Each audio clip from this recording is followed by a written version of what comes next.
Hi, Tom Lippincott again from Modern Guitar Harmony. In this fourth video, we're going to talk about triad inversions. And this is where things get a little bit more complicated on the guitar. As you can see on the piano keyboard, it's relatively straightforward. If I play C, E, G on the keyboard and I want to rearrange the notes or invert them, I would take my C on the bottom, bring it up an octave to the upper C, leave the two upper notes where they were, and now E is the bottom note, G is the middle note, and C is the top note. We call that the first inversion. We're sort of, switching the order of the notes up. Take that, bring our E up an octave, and we have what's called the second inversion. G on the bottom, C in the middle, and E on the top. Now that's easy enough to do on piano, but what about on the guitar? Well, one of the fundamental differences between guitar and piano is on piano, there's only one way to go up and down in pitch, right? You want to go up, you go this way, you want to go down, you go that way. That's it, you're done. There's only one middle C on the piano. How many middle C's are there on a guitar? Probably at least 5. Okay, so things get a little bit more complicated on the guitar. However, our old friend C major triad on the top 3 strings, if we want to invert it sort of like thinking like a piano player would, what if I want to invert downward? I can take my G on the high E string, leave the C and the E where they are, but I'll bring this G down an octave to the 5th fret of the D string. And now I have what in a theory class you'd say this is the second inversion because it's got the 5th on the bottom, root in the middle, 3rd on top. But I call that piano style of inversion because it's the same concept. I'm taking the top note, changing it by an octave, and leaving the other 2 alone. Then if I want to invert this one again, I just bring my E down an octave, this time the 7th fret of the A string, leave the C and the G where they were, and I get the first inversion of a C major triad, sort of like the Wind Cries Mary chord. Okay, and then finally bring my C down an octave on the 3rd string down to the 6th string, 8th fret, and I'm back to the root position chord, but an octave lower. Now, one of my teachers, when I was learning these triads, told us to think of triads on the guitar from the top down rather than from the bottom up. So I call this C major with the 5th on top, C major with the 3rd on top, C major with the root on top, and C major with the 5th on top. The reason that's important, I'll demonstrate right now.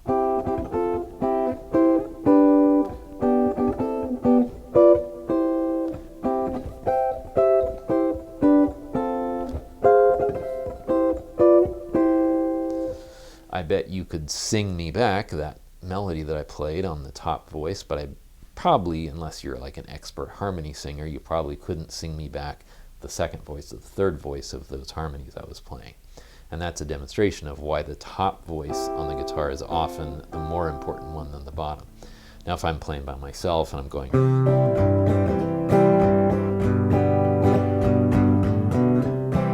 well, I am playing low notes and the bass, I'm basically playing a bass part when I'm doing that. But most of the time as a guitar player, I'm playing with a bass player. And if I play this and the bass player plays an E, then suddenly it's first inversion, whether I like it or not. So it's usually more important, even if I'm just playing chords behind a singer or something, our ear tends to pick out that top voice as sort of a melody of sorts, even if it's just a simple one that's like a counter melody to what's going on top. So that's those inversions. And then now imagine I had 3 singers. I have a tenor, an alto, and a soprano singing those 3 notes, and I'm a choir arranger, but I want a different inversion. I want the higher inversion. I want the C to be the top note.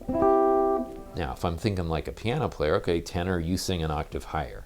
Well, for singers that wouldn't work too well, right? Because the tenor's in the lower, has a lower range, and the alto and soprano have higher ranges. What's going to work better for singers in that case is soprano, you go from C up to G, which leaves the G vacant. So alto, you got to take over that G. You go up from E to G. And then tenor, you're going to take up the alto's old note. C goes up to E. Well, if I'm inverting this direction along the strings, it's like singers. C, E, G. each string goes up one sort of notch in the chord. G goes up to C, E goes up to G, C goes up to E. And I get this shape. In effect, I did the same exact thing as if I had done the piano style of inversion, because those two notes are still there and this note's an octave higher, but it looks completely different, and it's going to sound different with three singers, doing it in a different order. So it's kind of, I like that analogy because it kind of makes sense. And if I do it again, soprano C goes up to E, alto G goes up to C, tenor E goes up to G, I get this inversion, third on top, or traditional theory thinking would be second inversion. And then I can do the piano style of inversion with each of these choir inversions.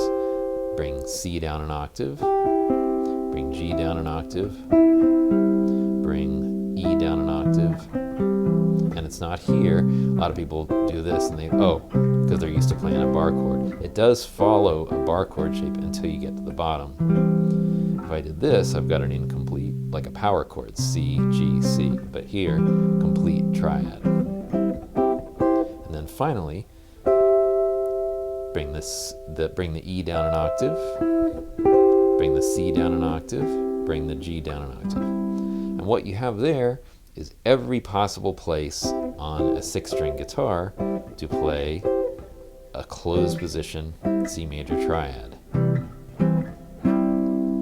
minus octaves, like if I take this up here, but it's going to be the same shape. Anyway, so what you want to do, and this is a long-term project, is find major, minor, diminished, augmented, and if you're ambitious, suspended triads, all of those different inversions, all the different string sets, and you want to be able to play the diatonic chords from any set of strings, any inversion.